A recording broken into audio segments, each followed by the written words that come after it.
You've probably spent over 16 years of your life in educational institutions.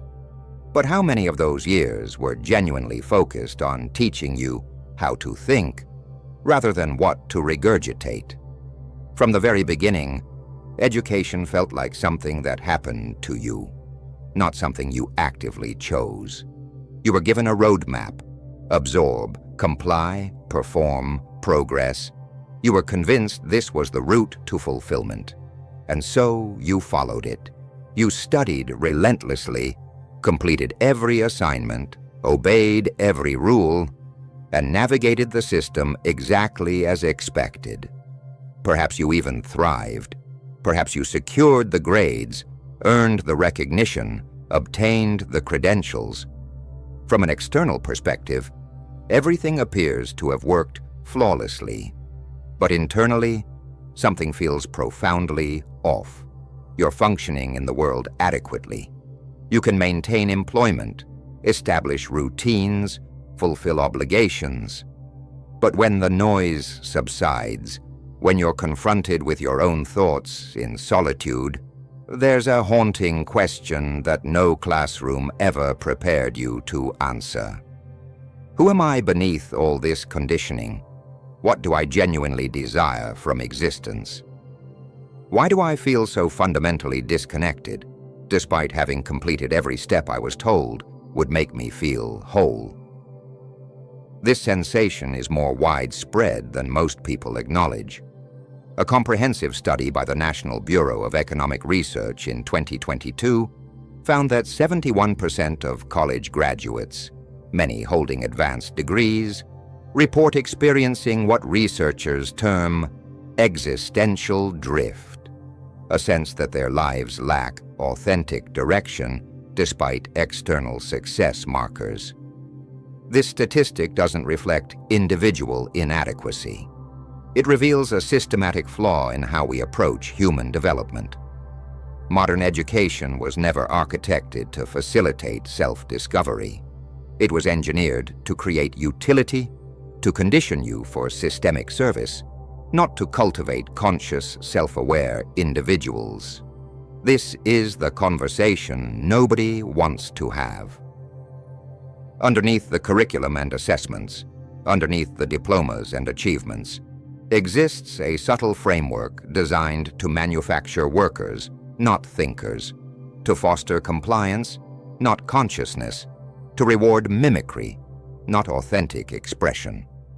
You are conditioned to retain information, not to understand it, to conform, not to question, to satisfy external standards, not to explore your inner landscape. The cruel irony is that you may have achieved every marker of success society recognizes, yet feel like you're inhabiting someone else's life. You can execute roles, accomplish objectives, shoulder responsibilities, yet feel emotionally stunted, directionless, or estranged from your authentic self. Why? Because you were never taught that such a self existed or mattered. You were prepared to function within existing structures, but not to comprehend them, not to pursue profound inquiries, not to develop internal awareness, not to remain present with discomfort long enough to discover your true nature. This is the hidden cost of education focused exclusively on external performance. It equips you to perform a role brilliantly, but leaves you unable to determine if that role authentically belongs to you. It teaches you to succeed according to others' definitions, but never to create your own. And when the external validation ends, when the to-do lists are completed, when the prescribed next steps no longer feel meaningful, silence creeps in. That inner voice you've been ignoring for decades finally speaks. Is this who I really am? Is this what I actually wanted? Or is this simply who I was programmed to become? This transcends formal education. It's about how institutional learning shaped your fundamental identity. It's about how a system trained you to seek answers externally, approval externally, validation externally, while your internal world remained completely unexplored. Now, as an adult, you're left attempting to reconstruct yourself, searching for meaning in a life that was never built on genuine understanding, only on performance. That represents the ultimate deception. Not that education failed you, but that it was never designed to help you find yourself in the first place. The methodical assassination of wonder. Somewhere during your educational journey, a profound transformation occurred. Education, which should have been an adventure of discovery, gradually morphed into a system of behavioral control. What began as natural instinct, the drive to explore, to question, to comprehend, was systematically restructured into something mechanical and soulless. You began school as a natural philosopher. You questioned everything relentlessly. You followed fascinating tangents. You demanded to understand the deeper why behind every phenomenon. But the institutional framework wasn't designed to accommodate that version of you. It wasn't constructed to nurture your innate curiosity. It was engineered to measure, standardize, and process, to convert a dynamic, questioning mind into a predictable, manageable output.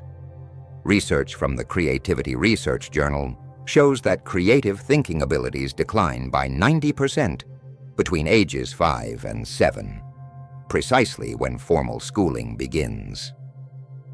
Gradually, methodically, your natural wonder was extinguished.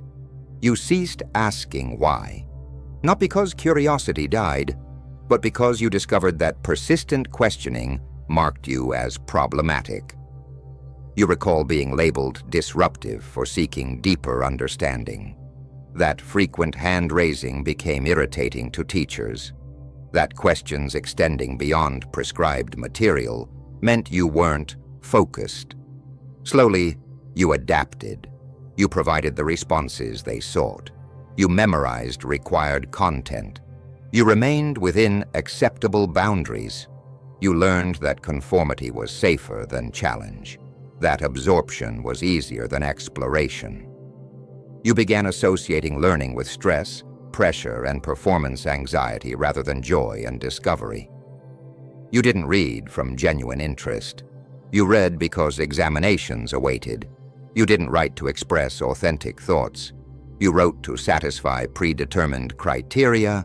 You stopped thinking to understand and began thinking to comply. The more you adapted to institutional demands, the more you lost touch with the part of yourself that once loved learning simply for the sake of knowing. Stanford University's research on intrinsic motivation, led by Dr. Carol Dweck, demonstrates that external rewards systematically undermine internal motivation.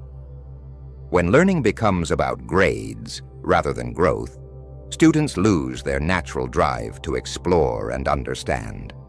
You learned to perform rather than pursue, to repeat rather than reflect, to pass tests rather than expand consciousness.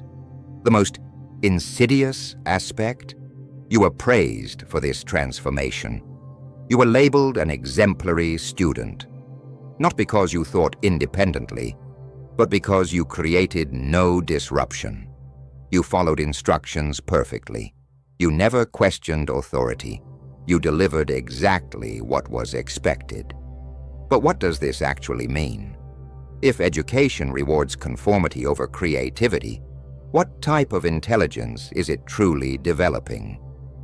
Educational psychologist Sir Ken Robinson's research revealed that schools systematically suppress the very qualities that make humans uniquely intelligent: creativity, critical thinking, and individual expression. Independent minds challenge established narratives. They resist standardized assessment. They don't conform to uniform schedules.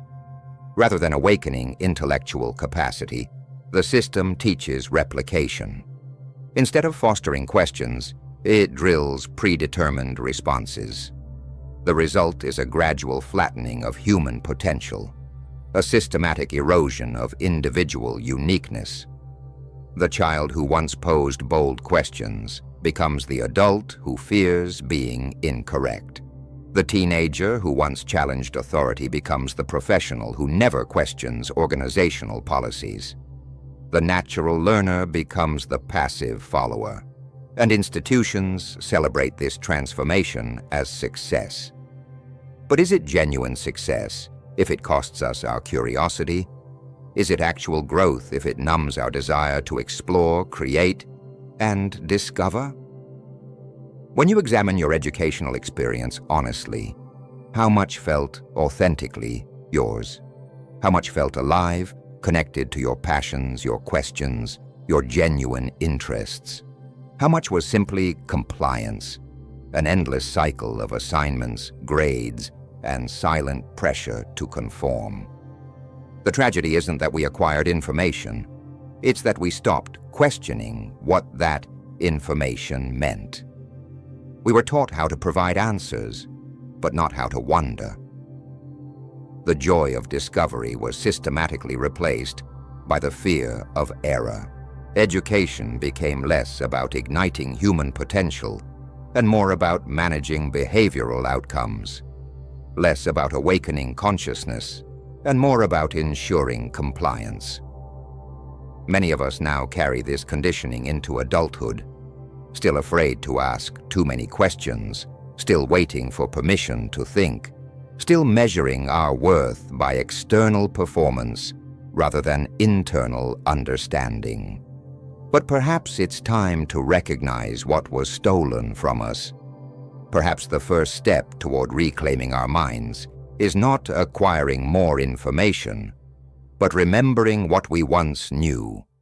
That authentic education begins when we stop repeating others' thoughts and start thinking our own. The industrial assembly line of human consciousness. To understand how we arrived at this point, how education transformed from exploration into indoctrination, we must examine the historical forces that shaped modern schooling. This wasn't an organic evolution. The structure of contemporary education didn't emerge naturally from human learning needs. It was deliberately designed, crafted to serve very specific societal and economic requirements. The foundations of our current educational system aren't rooted in nurturing human potential. They're embedded in Industrial Revolution necessities, an era when governments and corporations required disciplined, predictable workers, not artists, not philosophers, not independent thinkers, but individuals who could follow instructions, meet production targets, and operate within hierarchical structures. Educational institutions were deliberately modeled to produce this type of human being. The parallels are unmistakable once you see them. A bell dictates when your day begins and ends. You sit in regimented rows. You follow schedules compartmentalized by subjects, mirroring factory shifts. You move between tasks on command. Compliance is rewarded, deviation is punished, innovation becomes incidental, conformity becomes essential. Educational critic John Taylor Gatto exposed this reality starkly. Schools are designed to produce, through application of formulas, formulaic human beings whose behavior can be predicted and controlled. And he was absolutely correct. The system doesn't just transmit information, it transmits ideology. An ideology of structure, of hierarchy, of the belief that success means following rules established by others, that your value is determined by how well you fit the predetermined mold, not how courageously you break free from it. This wasn't always the case. Learning in its purest form has always been about liberation, about opening minds to possibilities, about challenging assumptions, not memorizing them. But when education became institutionalized, when it was tied to economic and state interests, it stopped being about human development and started being about social management. Consider what classroom environments actually teach beyond academic content. They teach punctuality, submission to authority, tolerance for boredom, and acceptance of external control over your time and attention. The hidden curriculum is clear. Remain passive, don't challenge systems, follow instructions without question, and you'll be rewarded with advancement. For generations, this model served industrial society effectively. It produced cohorts of workers who understood procedures, met deadlines, and sustained production systems. But what it didn't create was individuals who understood themselves, thought critically about their world, or defined meaning on their own terms. The tragedy is that this system became invisible to those within it. We stopped recognizing it as deliberate design and began accepting it as natural law. We forgot that education could be different, that it didn't have to feel like systematic personality suppression, that it wasn't meant to feel like a job you begin at age 5 and complete at 22. Neuroscientist Dr. Daniel Siegel's research on adolescent brain development shows that institutional education actually contradicts how young minds naturally develop. The adolescent brain is primed for novelty, creativity, and emotional intensity, precisely the qualities that traditional classrooms suppress in favor of compliance and predictability. We were raised within structures that quietly conditioned us to seek external permission, wait for institutional approval, fear making mistakes, and trust authorities more than our own judgment. This shaping occurred before we developed the cognitive capacity to recognize or resist it. We were told what to value before we could determine our own values, what to pursue before we understood our own interests. This is the concealed history of modern education. Not a journey toward enlightenment, but a program of social engineering. Not a celebration of human consciousness, but a system of behavioral modification. Until we acknowledge this reality, we'll continue mistaking institutional training for genuine wisdom, compliance for personal growth, and systematic conditioning for authentic education. The question isn't whether this system educated us. The question is, what did it educate us to become? The hollow success syndrome. What happens when you emerge from this system, after years of conditioning to meet external expectations, follow imposed schedules, and succeed according to predetermined metrics? What kind of human being do you become when your education focused on everything except understanding yourself? Many graduates enter adulthood carrying impressive credentials, advanced degrees, and substantial achievements. Externally, you appear thoroughly prepared for success. You're educated, certified, qualified for professional advancement. But internally, something crucial is absent. You possess technical skills, can manage complex projects, and meet demanding deadlines. However, when life presents genuinely personal challenges, loss, relationship difficulties, existential questions, you often feel completely unprepared because nobody taught you to navigate experiences that can't be solved with memorized formulas. Nobody demonstrated how to make decisions rooted in authentic self-knowledge.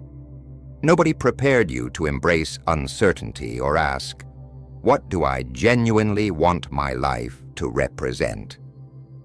When external structure disappears, when you're no longer evaluated, no longer directed by institutional requirements, you feel disoriented, anxious, and fundamentally lost. This experience is more prevalent than most people acknowledge.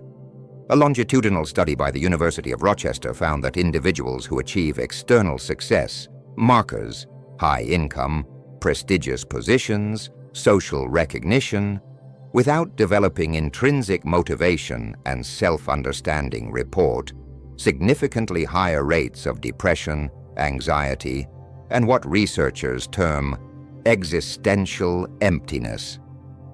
Dr. Tim Kasser's research on materialistic values reveals that people who prioritize external achievements over internal development experience what he calls hedonic adaptation, a cycle where each success provides temporary satisfaction but ultimately leaves them feeling more empty than before. You can possess impressive careers, substantial incomes, and social recognition, yet wake up feeling like you're living someone else's life. The Massachusetts Institute of Technology conducted a study of their graduates and found that 68% reported feeling successful but unfulfilled within 5 years of graduation. They had achieved every marker their education prepared them for, yet felt disconnected from their own lives, as if they were performing roles rather than living authentically. We confuse accomplishment with self-awareness, but you can hold multiple degrees while remaining completely ignorant of what brings you genuine peace. You can earn prestigious recognition while feeling fundamentally directionless. You can be praised for discipline, ambition, and professional achievement while privately questioning whether you're living your own life or merely fulfilling others' expectations. Research by psychologist Dr. Sherry Turkle at MIT reveals that many high-achieving individuals experience what she terms technological self-alienation. They've become so skilled at performing roles that they've lost touch with their authentic selves. They know how to succeed according to external metrics, but have no idea what would make them genuinely happy or fulfilled. The educational system taught you to pursue predetermined goals without questioning whether those goals aligned with your authentic interests or values. Consequently, we navigate life like actors following scripts written by others. We achieve milestones, complete objectives, build careers, but in quiet moments of honest reflection, we recognize the truth. We've become strangers to ourselves. This isn't merely personal struggle. It's the psychological consequence of being raised within systems that never prioritized inner development. A framework that rewarded correct responses while discouraging meaningful questions. That valued productivity over presence, achievement over authenticity, performance over personal growth. The impact extends beyond individual dissatisfaction. No standardized test ever asked, "What makes you feel most alive?" No curriculum ever taught, "How do you process grief and loss?" No institution ever provided credit for developing emotional intelligence, self-compassion, or the ability to make decisions aligned with your deepest values. Yet these are the capacities that actually determine life satisfaction. These are the skills that sustain you through genuine challenges. Without them, you drift through life, educated but directionless, accomplished but unfulfilled, successful by external standards, but internally empty. This represents the shadow side of institutional education. Not its failure to provide information, but its failure to develop wisdom. Not its lack of rigor, but its lack of relevance to authentic human flourishing. Until we confront this reality, we'll continue mistaking performance for purpose, wondering why external success feels so hollow, and searching for meaning in achievements that were never designed to provide it. The psychological prison of conditioning. Eventually, if you pay attention, if life forces you to confront uncomfortable truths, you begin recognizing something deeply unsettling. A gradual realization emerges that your beliefs about yourself, about success, about what constitutes a meaningful life, might not be authentically yours. It feels like awakening from a dream you didn't realize you were experiencing, like examining your existence and discovering it's been shaped by unconscious programming rather than conscious choice. Educational institutions didn't just transmit information. They transmitted ways of thinking, or more accurately, ways of not thinking. They provided scripts about what's valuable, respectable, and acceptable. Over time, these scripts became invisible, internalized as your own voice, your default mental programming. The system didn't just train you to perform, it trained you to believe specific things about reality, success, and human worth. Dr. Bruce Lipton's research on epigenetics reveals how environmental conditioning literally rewires neural pathways during childhood and adolescence. The beliefs and behaviors reinforced in educational settings become neurologically embedded, operating as unconscious programs that influence decision-making throughout life. You may not remember the specific moment, but you learned to fear being too different. You discovered that standing out brought unwanted attention and potential punishment. You began measuring your worth by how well you integrated with group expectations. Even now, as an adult, discomfort arises when someone lives outside conventional parameters. When someone chooses a path that doesn't follow prescribed formulas, an internal voice whispers warnings. That's risky. That's irresponsible. That's not how life works. You might feel anxious without external structure, lost when nobody provides clear instructions for what to do next.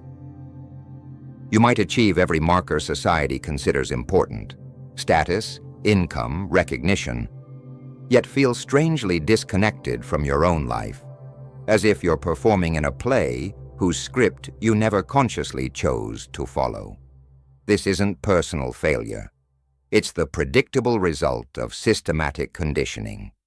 Conditioning that equates obedience with intelligence, routine with security, and productivity with human worth. We weren't just taught what to know, we were taught what to fear.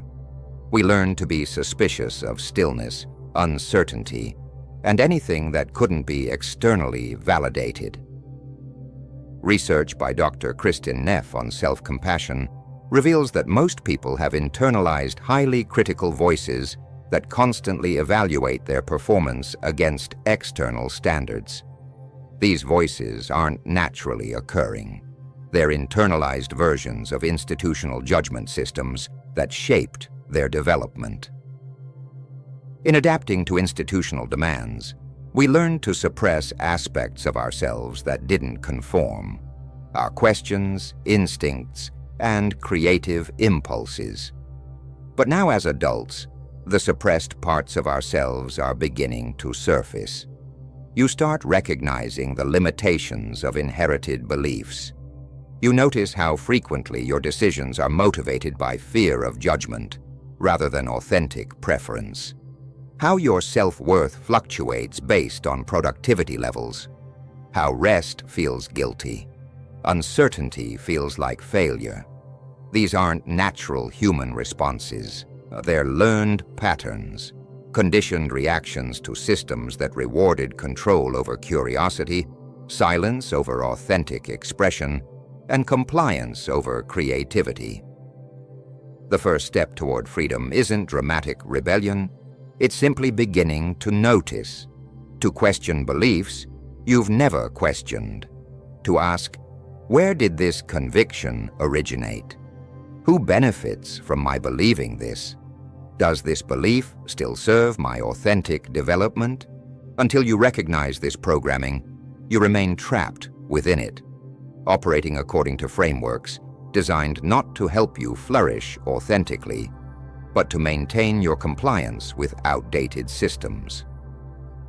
Recognition represents the beginning of awakening, not a dramatic moment of rebellion, but a quiet return to yourself.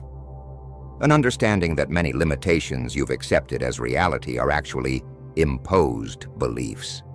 That your discomfort with freedom isn't a character flaw, but the result of systematic conditioning to fear independence. Once you see this clearly, you can begin the process of conscious unlearning, deliberate reconstruction, and remembering who you were before institutional programming told you who to be. The revolutionary return to self. Once you begin recognizing the depth of institutional conditioning, something fundamental shifts in your relationship to learning and growth. You realize that the essential work ahead isn't about fixing some imagined deficiency within yourself, but about reclaiming your authentic nature. Not becoming someone different, but remembering who you were before external systems told you who to be. This journey, though often quiet and internal, represents nothing less than a personal revolution. Now your relationship to knowledge transforms completely. You don't just want to accumulate more information. You want to develop genuine understanding. You don't want to memorize facts you'll forget. You want to explore ideas that awaken something essential within you. You want to read not to pass examinations, but to nourish your genuine curiosity. You want to write, not to satisfy external criteria, but to hear your own thoughts expressed clearly, to make sense of your internal complexity. This marks the beginning of authentic education. Education that doesn't originate in institutional settings, but in questions you're finally willing to ask, honestly. Questions like, what do I actually believe, and why? Are these values genuinely mine, or were they unconsciously inherited through generations of conditioning? What kind of life feels authentic to me, not just acceptable to others? As you pursue this path carefully and intentionally, you begin dismantling the invisible psychological prison that institutional education constructed. You stop fearing unscheduled time.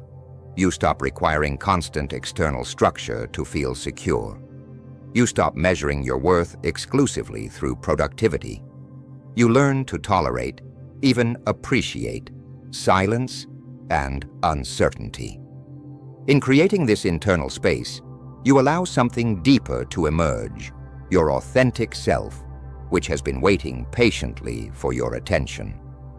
But this transformation extends beyond personal development. It influences how you interact with others, especially younger people. When you encounter children or students, you find yourself asking different questions. Am I encouraging them to question or to obey? Am I preparing them for authentic self-discovery or for systematic compliance?